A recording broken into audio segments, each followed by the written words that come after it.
Yes, the thriller for sure. I'll Hi. leave. Oh, so great. I'm going to save that for later. Great to see Kim George, South Lake Tahoe Fire Rescue, our marshal right here. Love seeing you out and about town all the time and literally helping people. Yeah, that's the role.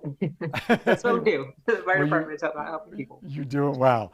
I know we've been talking about Fire Preparedness Month and Fire Preparedness Week. I mean, we should constantly be vigilant about being fire prepared. But what are some of the things that we need to focus on, certainly this time of year?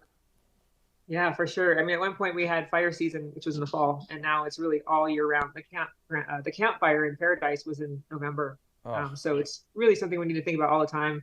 So the NFPA does Fire Prevention Week, which was this last week. So, well, we're closing it out, but it's also Fire Prevention Month. So we get to do a bunch of events, which has been great. We've done Fire Fest and then a board game night, which is all about evacuations on the 30th at the brewery, South Lake Brewery. But so the campaign is about really smoke detectors. So what they're mm, trying to remind people is just how important these neglected items are. Nobody wants to think about them.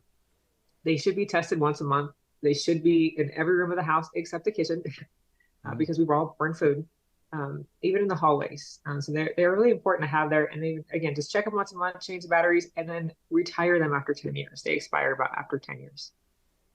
Nice. And you've been doing so much because I've been doing a lot of research and certainly for this month on wildfire and we have the Davis fire and being mindful of this. You're doing a lot of great stuff and teaching our younger generations. I mean, you were a busy, busy lady running around. And then I can't remember the organization that maybe donated an inflatable house to help people kind of work through some of these fire situations with the kids. Am I reading that right?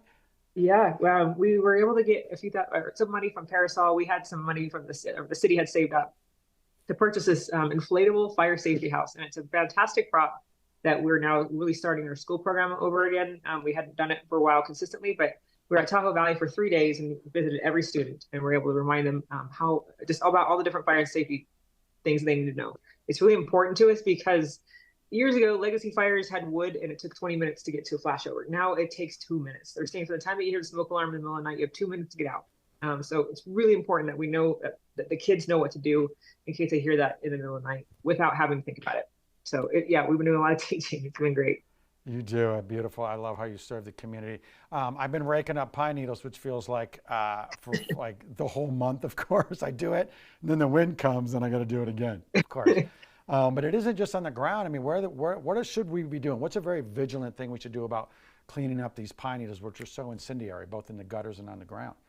Yeah, they really are. It's really important. I mean, this is the time of year when everything is dry. I mean, we have seen a little bit of moisture, but everything after the long summer, everything's really dried out. Especially with those dead pine needles on the ground, they're all dead. So and they contain oil, so they're super flammable.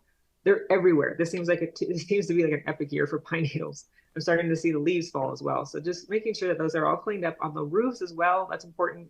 The gutters, they do tend to get in gutters if you have those, but it is important to clean those up and get them out.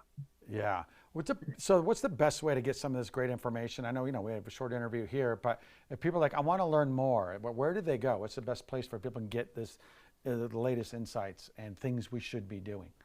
Yeah, National Fire Protection Association heads this campaign of Fire Prevention Week. So you can go to nfpa.org and there's a ton of information. There's lots of fun, even resources for kids too, to help teach your kids if you can find the time to do that as well.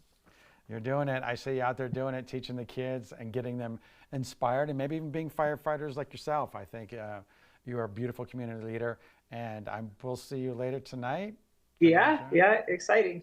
No you're nerves, no nerves at all. I love it. You were so good last night. It was so great to see you. It's fun. Awesome. Thank you, Kim George. We always appreciate chatting with you, and I'll chat with you some more later.